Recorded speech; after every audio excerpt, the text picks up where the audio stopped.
Greetings, crafters. Thank you for joining me for another session of Jesus, Coffee, and a Card. It is February 2021. Jesus, Coffee, and a Card is a short Bible study that I am writing, and you can purchase it in the download area of our website. In the back, there's a PDF file that you can print off and make a card, so you can do the Bible study with your friends and then make a card, and we'll get to that at the end. We'll talk about the card at the end. So today I want to share with you a little revelation that I had from the Lord a few years ago. And at the time I was in the house, I was folding laundry, and I was complaining and whining to the Lord while I was folding the laundry about how messed up my life was. I was overworked, stressed out, and really concerned about my son and daughter-in-law who were about to have twin babies.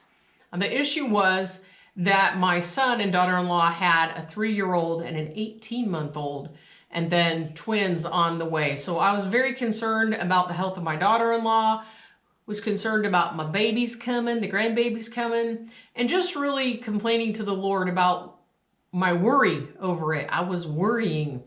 And as I was doing this, I was folding the laundry. As I got to the bottom of the clothes basket, I realized that there were 2 socks in the bottom that did not have matches, and they were my socks. And I started whining to myself that I'm always the one who loses socks. Tom never loses socks. We travel a lot, we're gone a lot, so we're in and out, and Tom never loses socks. And I was like, what? I'm such a loser. Why am I always losing socks?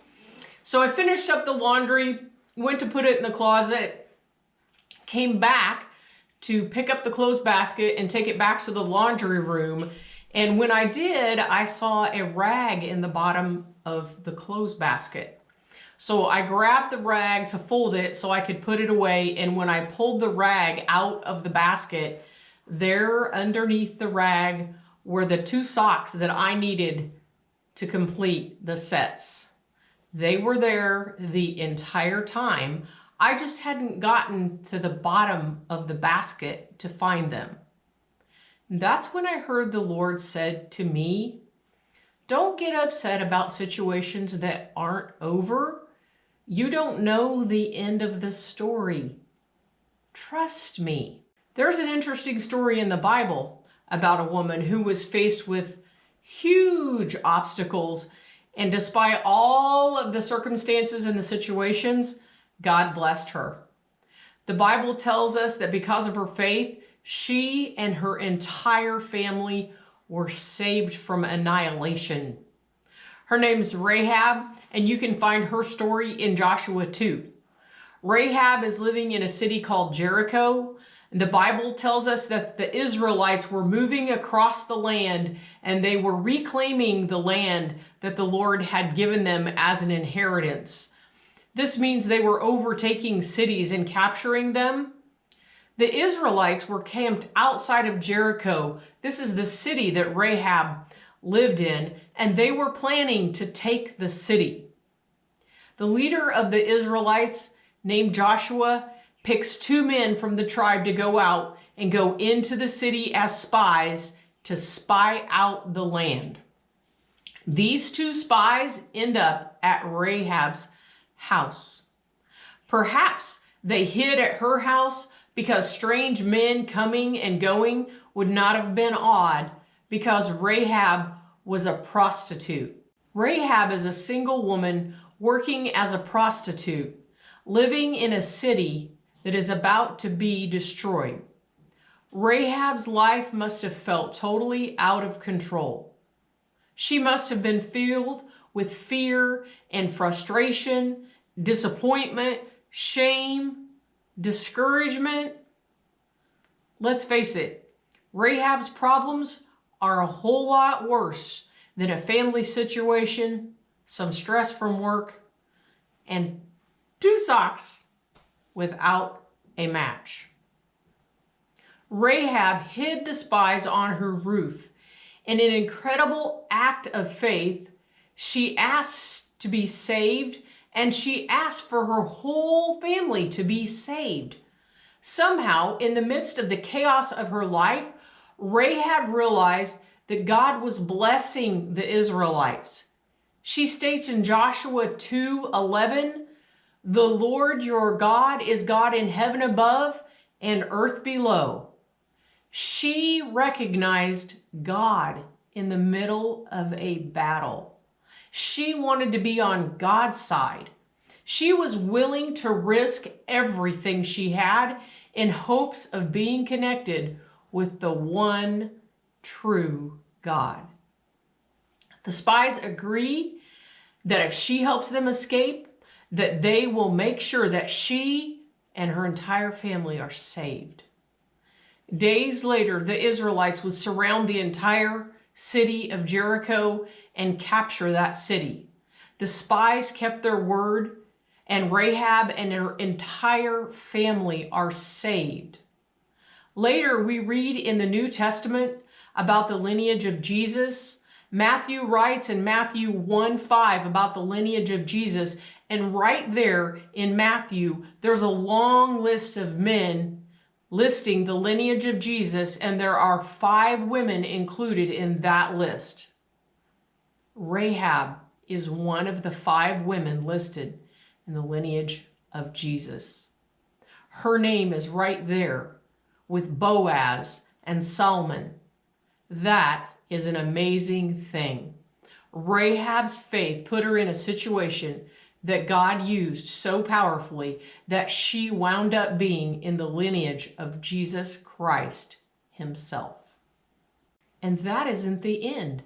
Rahab is mentioned in Hebrews 11 among those dubbed the heroes of faith.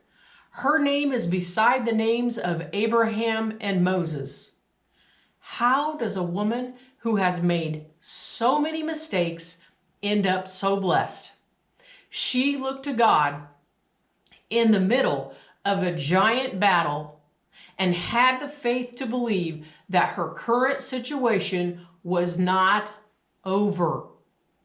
She had the faith that God could make a way for her and her family.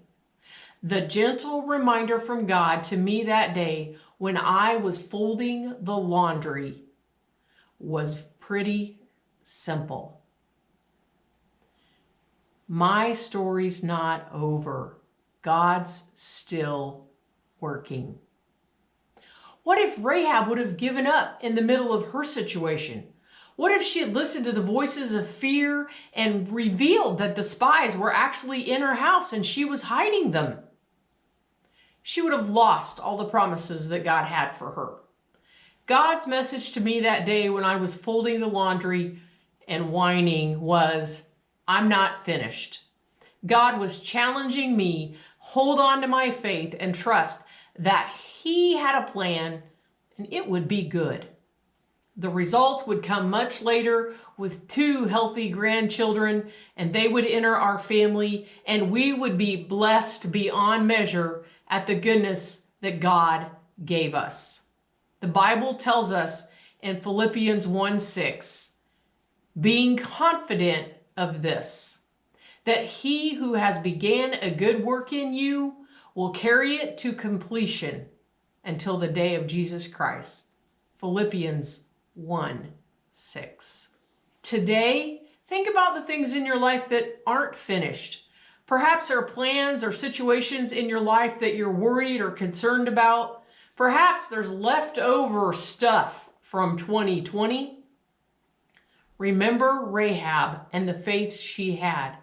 She demonstrated she had faith. Rahab says in Joshua 2:10, we heard how the Lord dried up the water of the Red Sea when you came out of Egypt, and what you did in Sihon and Og, the kings of the Amorites east of the Jordan, whom you completely destroyed. She recounted God's faithfulness to the Israelites, and it built her faith. Use this story in the Bible as a means of building your own faith. The God of the Israelites is the same God that we serve.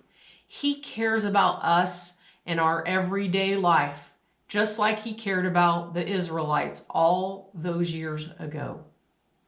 If you're with a group of friends today and you would like to have some discussion, questions, you can talk about what it means to look back at God's faithfulness and how to apply that to the future. You can talk about how did Rahab find the courage to hide spies? Wow. You can reach out and ask God to give you faith so you keep going until you get to the end of your story. God isn't finished with your story. You can find the download for Jesus Coffee in a Card. It's a PDF download on our website at www.creekbankcreations.com.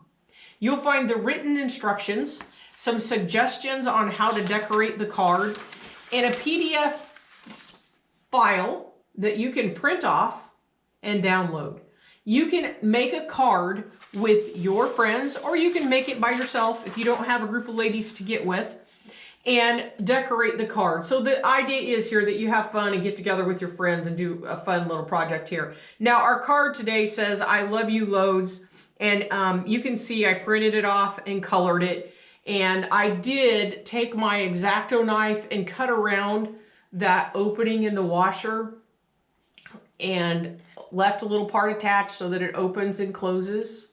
Fun little thing there. And I made a duplicate laundry basket, attached it with a pop dot.